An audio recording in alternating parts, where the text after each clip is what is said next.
જય માતાજી મિત્રો, આજે એક સત્ય ઘટના હું તમને કહું છું. કોની સાથે બની એ નહીં કહેતો, પણ બની અને સત્ય છે. બહુ ઊંડાણપૂર્વક વિચારવા જેવી આ ઘટના છે, એટલે ધ્યાનથી આને સાંભળજો અને એમાં શું નિષ્કર્ષ મળે એ પણ વિચારજો શું કરવું જોઈએ. અમદાવાદથી એક વખત ગાડી લઈને એક ભાઈ હિંમતનગર જવા નીકળ્યા. મોટા ચિલોડા પહોંચ્યા ને ત્યાં એક કાકા અને એની દીકરી ત્યાં ઉભા રહેલા. ઉનાળાનો દિવસ, ધોમધકતો તાપ પડે. કાકાએ હાથ બતાવ્યો એટલે પેલા ભાઈને એમ થયું કે ચલ ભાઈ, આ ઉનાળામાં ક્યાં બચારા ઉભા રહેશે, હું લઈ જાઉં. એટલે એમને ઊભી રાખી તો કાકાએ કીધું કે અમારે હિંમતનગર જવું છે, તો અમને લઈ જાઓ. તો ઓલાએ કીધું બેસી જાઓ. એટલે દીકરી પાછલા સીટ ઉપર બેઠી અને આગળ કાકા બેસી ગયા.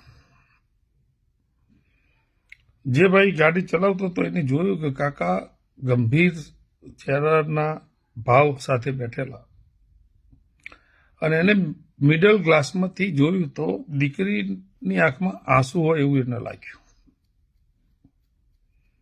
થોડા આગળ ગયા પછી એ ભાઈએ વાત ચાલુ કરી કે કાકા કયા ગામના છો, ક્યાંથી આવો છો, શું થયું, કેમ આમ ટેન્શનમાં એવું લાગો છો, અને દીકરીની આંખોમાં આહુડા કેમ છે.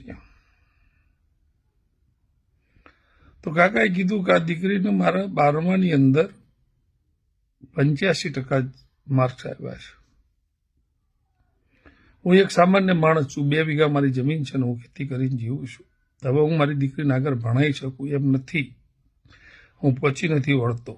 એટલે હવે આ દીકરીને ભણવાનું છોડવું પડે એમ છે. એટલે એ દુઃખી છે ને હું નથી ભણાઈ શકતો એટલે દુઃખી છે. હવે એ ભાઈ શૂન્ય થઈ ગયા ગાડી ચલાવવા વાળા. સતત મગજમાં એના વિચારો ઘૂમતા ઘૂમતા ઘૂમતા ઘૂમતા હિંમતનગર આવી ગયું. એટલે કાકાને પેલા ભાઈએ પૂછ્યું કે કાકા તમારે ક્યાં રહેવાનું, કે અહીંયાથી 5 કિલોમીટર મારું ગામ છે.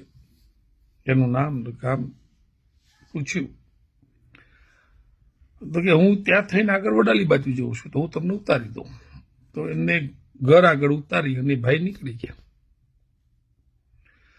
પછી આ ભાઈના મગજમાં સતત વિચારો આવ્યા અને વળતી વખત સાંજે જ્યારે ત્યાં પહોંચ્યા તો એમને પેલું ઘર યાદ આવ્યું. તો પાછા એ ઘેર ગયા અને જઈને કીધું કે ભાઈ તમે આ દીકરીને ભણાવો,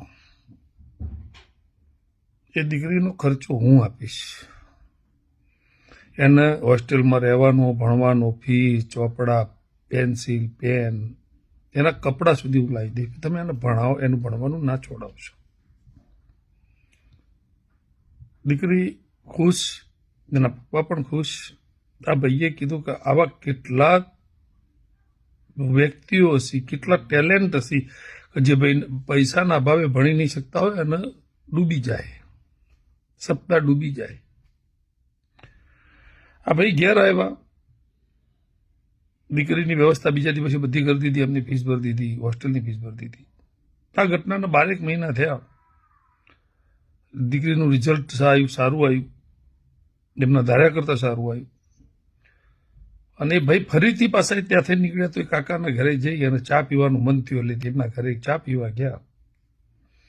તો એ કાકાના પત્નીએ કીધું કે સાહેબ તમે 15 મિનિટ બેસતા હોય ને તો મારે એક બાધા છે તો હું પૂરી કરી લઉં. આ આખી વાતનો મર્મ આ 4 શબ્દોમાં છે. તો પેલા ભાઈ કે વાત નહીં, હું ચા પાણી કરીને 15-20 મિનિટ બેસવાનો, બેસીશ. તો માસીએ સુખડી બનાવી અને આવી અને પેલા ભાઈના સામે ધરી મૂકી દીધી થાળી આગળ. એટલે ભાઈએ પૂછ્યું કે તમે તો બાધા પૂરી કરવાનું કહેતા હતા ને, બાધા કરવાનું. તો કે હા મેં બાધા રાખી હતી કે મારી દીકરી આગળ ભણી શકશે, સારા ટકા લાવશે તો હું ભગવાનને પાછળ ઘીની હુકડી ચડાવીશ. પેલા ભાઈએ કીધું તો ભગવાનને ચલો ચડાવી દઈએ. તો કે નહીં, ભગવાનના રૂપમાં જો તમે અમારા સામે બેઠા છો ને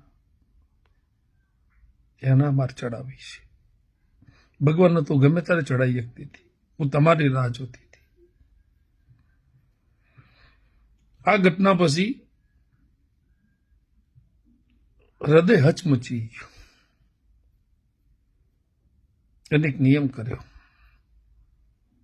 કે જ્યાં પણ જરૂરિયાતમંદ મને દેખાશે ત્યાં હું મારાથી થતી બધી મદદ કરીશ.